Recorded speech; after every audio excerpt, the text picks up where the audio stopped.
ഇന്ന് നിങ്ങളുടെ ബന്ധത്തിൻ്റെ പാസ്റ്റ്, പ്രസൻറ്റ്, ഫ്യൂച്ചർ എന്നിവ നോക്കാം. ആദ്യമായി പാസ്റ്റ്.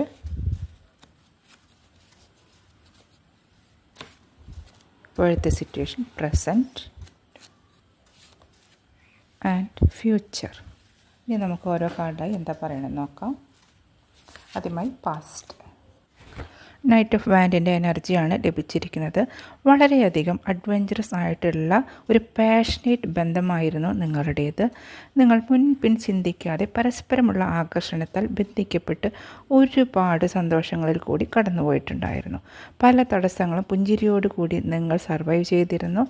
നിങ്ങളുടെ സ്നേഹത്തിൻ്റെ ശക്തിയുടെ മുന്നിൽ തടസ്സങ്ങൾ നിങ്ങൾ നിസ്സാരമായി കണ്ടിരുന്നു. നിങ്ങൾക്ക് അപാരമായ ധൈര്യം, ആത്മവിശ്വാസം എന്നിവ ഉണ്ടായിരുന്നു. ഇപ്രകാരം എടുത്ത ചില റെക്ലെസ്സായ തീരുമാനങ്ങൾ നിങ്ങളുടെ ജീവിതത്തിൽ പിന്നീട് പ്രശ്നങ്ങൾ ഉണ്ടാക്കിയിട്ടുണ്ട്. ഇമോഷൻസ് ഡീപ്പായിരുന്നു.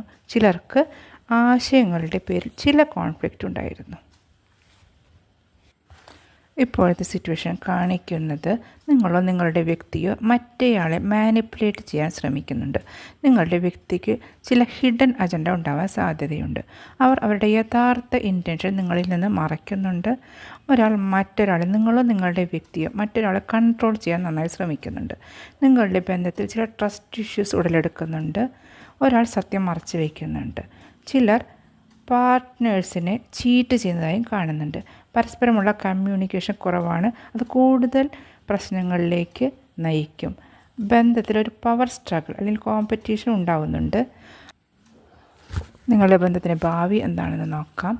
2 കാർഡ് വന്നിട്ടുണ്ട്. 3 ഓഫ് പെൻറ്റക്കിൾസും 9 ഓഫ് പെൻറ്റക്കിൾസും വന്നിട്ടുണ്ട്. നിങ്ങളുടെ ഫ്യൂച്ചർ പരസ്പര വിശ്വാസത്തോടു കൂടി നിങ്ങൾ സഹകരിക്കുന്നു എന്നാണ് കാണുന്നത്. നിങ്ങളുടെ ഇപ്പോഴത്തെ അനുഭവങ്ങളിൽ നിന്ന് പാഠങ്ങൾ ഉൾക്കൊണ്ട് നിങ്ങളുടെ ബന്ധം കൂടുതൽ ദൃഢമാവുകയാണ് ചെയ്യുന്നത്. നിങ്ങൾ കൂടുതൽ കമ്മ്യൂണിക്കേറ്റ് ചെയ്യുന്നുണ്ട്. കൂടുതൽ സത്യസന്ധത അങ്ങോട്ടും ഇങ്ങോട്ടും പുലർത്തുന്നുണ്ട്. ബന്ധത്തിൽ സുതാര്യത കാണിക്കുന്നുണ്ട്. അതിൻ്റെ ഫലമായി നിങ്ങളുടെ ജീവിതത്തിൽ സാമ്പത്തിക അടിത്തറ സുസ്ഥിരമാവുന്നു. നിങ്ങൾ പരസ്പരം ബഹുമാനിക്കുന്നു. പരസ്പരം ഒരു ഇമോഷണൽ സ്പേസ് നൽകാൻ 2 പേരും ശ്രദ്ധിക്കുന്നുണ്ട്. അതിൻ്റെ ഫലമായി നിങ്ങളൊരു മെച്വർ റിലേഷൻഷിപ്പാണ് ഭാവിയിൽ ഡെവലപ്പ് ചെയ്യുന്നതായി കാണുന്നത്. ഈ അവസ്ഥയിൽ എത്തണമെങ്കിൽ നിങ്ങൾ നഷ്ടപ്പെട്ട വിശ്വാസം വീണ്ടെടുക്കാൻ കഠിന പരിശ്രമം ചെയ്യണം. അതുപോലെ ഒത്തൻറ്റിക് ആയിരിക്കുക, മാനിപ്പുലേഷൻ ഒഴിവാക്കുക.